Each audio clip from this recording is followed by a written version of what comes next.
Kabupaten Badung kembali dikepung banjir menyusul hujan berintensitas tinggi yang mengguyur wilayah tersebut sejak hari Sabtu tanggal 13 Desember tahun 2025 hingga hari Minggu tanggal 14 Desember tahun 2025.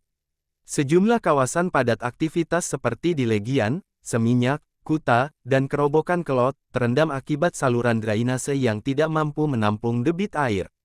Luapan air menggenangi jalan-jalan utama hingga pemukiman warga, sehingga menyebabkan gangguan mobilitas dan aktivitas masyarakat, terutama di kawasan pariwisata. Kondisi ini menambah daftar wilayah rawan banjir di Badung yang kembali terdampak saat curah hujan tinggi. Khusus di Kelurahan Legian, Kuta, beberapa titik tergenang air antara lain Jalan Dewi Sri, Jalan Sri Rama, serta kawasan sekitarnya. Pantauan Denpos Channel di lokasi, genangan air yang cukup tinggi mengakibatkan sejumlah ruko di Jalan Dewi Sri terpaksa menutup operasional. Selain itu, debit air di Tukat Mati meningkat signifikan hingga menyentuh bibir jembatan, disertai tumpukan sampah yang memperparah aliran air. Karyawan resto yakni Irfan, yang aktif membantu pengendara di lokasi banjir di Jalan Sri Rama, mengatakan bahwa genangan mulai tinggi pada hari Minggu sekitar pukul 2 pagi. Bersama rekan-rekannya, Irfana membantu beberapa kendaraan yang mogok karena nekat menerobos genangan air. Beberapa kendaraan sempat mogok dan terjebak karena genangan cukup tinggi. Irfan mengaku membantu mereka semampunya. Seorang pengendara yakni Andre, mengaku bahwa motornya mogok setelah mencoba melintasi genangan di Jalan Sri Rama. Dia saat itu mengira air tidak terlalu dalam. Lurah Legian, Niputu Eka Martini, yang turun ke lapangan untuk mengecek pompa di sekitar Jembatan Prajanata, menyebut bahwa kawasan yang terdampak banjir hampir sama dengan kejadian sebelumnya, di antaranya Jalan Prajanata, Sri Rama, Dewi Sri 8, Dewi Sri 4, Campuan, Pandawa, dan Sri Krishna. Eka Martini mengaku telah berkoordinasi dengan Dinas Pekerjaan Umum Badung untuk mengaktifkan pompa air di wilayah Legian, serta koordinasi dengan Dinas PUPR Badung guna melakukan penyedotan air di sejumlah titik rawan. Koordinasi juga dilakukan bersama BPBD, Balawista, dan Tagana, untuk proses evakuasi. Beberapa wisatawan mancanegara dan domestik sempat dievakuasi, terutama dari kawasan Campuan dan Jalan Dewi Sri 4.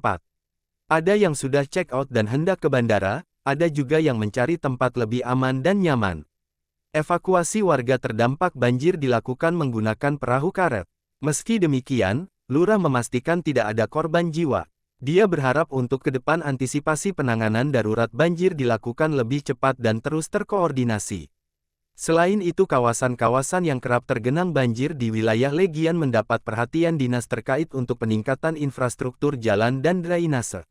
Menanggapi situasi tersebut, Badan Penanggulangan Bencana Daerah atau BPBD Badung bergerak cepat dengan mengerahkan tim reaksi cepat atau TRC ke lokasi-lokasi terdampak.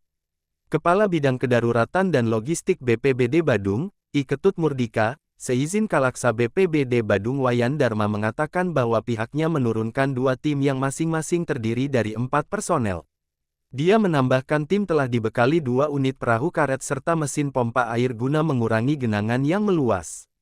Proses penanganan juga melibatkan linmas setempat, khususnya di wilayah Legian dan Seminyak, untuk memastikan evakuasi warga berjalan aman dan lancar.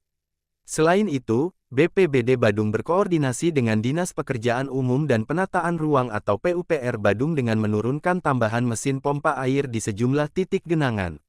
Berkat upaya tersebut, akses di beberapa ruas jalan yang sempat terganggu perlahan mulai kembali normal. Kalaksa BPBD Badung Wayan Dharma mengimbau masyarakat agar lebih peduli terhadap lingkungan, khususnya dengan menjaga kebersihan saluran air dan tidak membuang sampah sembarangan di gorong-gorong maupun aliran sungai. Pihaknya juga mengingatkan warga yang tinggal di sekitar pohon besar agar lebih waspada, serta melakukan pemangkasan ranting untuk mencegah risiko bahaya saat cuaca ekstrim. Sugi Atnyana dan Dewa Sanjaya melaporkan untuk Denpos Channel.